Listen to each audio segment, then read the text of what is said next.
18 દિવસના યુદ્ધે દ્રૌપદીની ઉંમરને 80 વર્ષ જેવી કરી દીધી હતી, શારીરિક રૂપથી પણ અને માનસિક રૂપથી પણ. નગરમાં દરેક જગ્યાએ વિધવાઓ જ હતી, પુરુષો માત્ર થોડા જ વધ્યા હતા.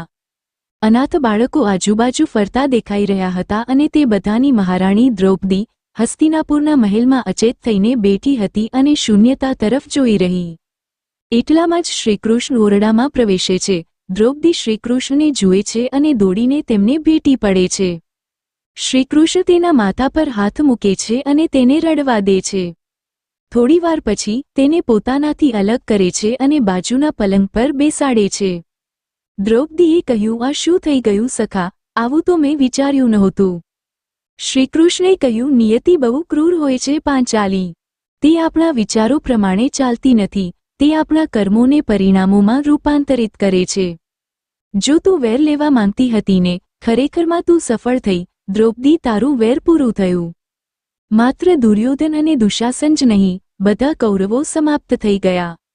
તારે તો ખુશ થવું જોઈએ. દ્રૌપદીએ કહ્યું, સખા, તમે મારા ઘા સાજા કરવા આવ્યા છો કે તેના પર મીઠું છાંટવા?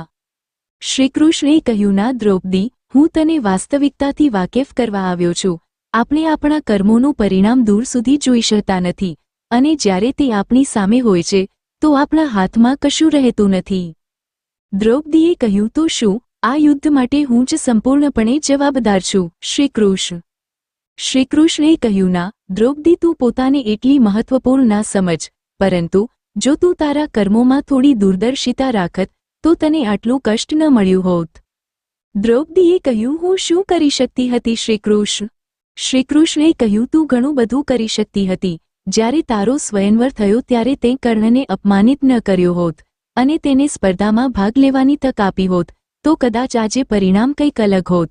એ પછી જ્યારે કુંતીએ તને 5 પતિઓની પત્ની બનવાનો આદેશ આપ્યો ત્યારે તે તેનો અસ્વીકાર કર્યો હોત તો પણ પરિણામ કંઈક અલગ હોત. અને તે પછી તે પોતાના મહેલમાં દુર્યોધનનું અપમાન કર્યું કે આંધળાના પુત્ર આંધળા જ હોય છે.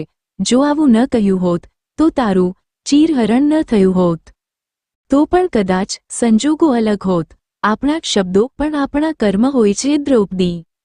આપણે બોલતા પહેલા આપણા દરેક શબ્દને તોલવા ખૂબ જ જરૂરી હોય છે, નહીં તો તેના ખરાબ પરિણામો માત્ર આપણને જ નહીં પરંતુ આપણી આસપાસના આખા વાતાવરણને દુઃખી કરે છે. દુનિયામાં મનુષ્ય જ એકમાત્ર એવું પ્રાણી છે કે જેનું ઝેર તેના દાંતમાં નથી, શબ્દોમાં હોય છે. તેથી સમજદારીપૂર્વક શબ્દોનો ઉપયોગ કરો. કોઈની લાગણીઓને ઠેસ ન પહોંચે તેવા શબ્દનો ઉપયોગ કરો, કારણ કે મહાભારત આપણી અંદર જ છુપાયેલું છે. વાંચ્યા પછી આગળ મોકલવા જેવું લાગે તો જરૂર મોકલો. આ વાર્તા ગમી હોય તો લાઇક કરશો. દરરોજ નવી પોસ્ટ સાંભળવા માટે ચેનલને સબસ્ક્રાઇબ કરશો.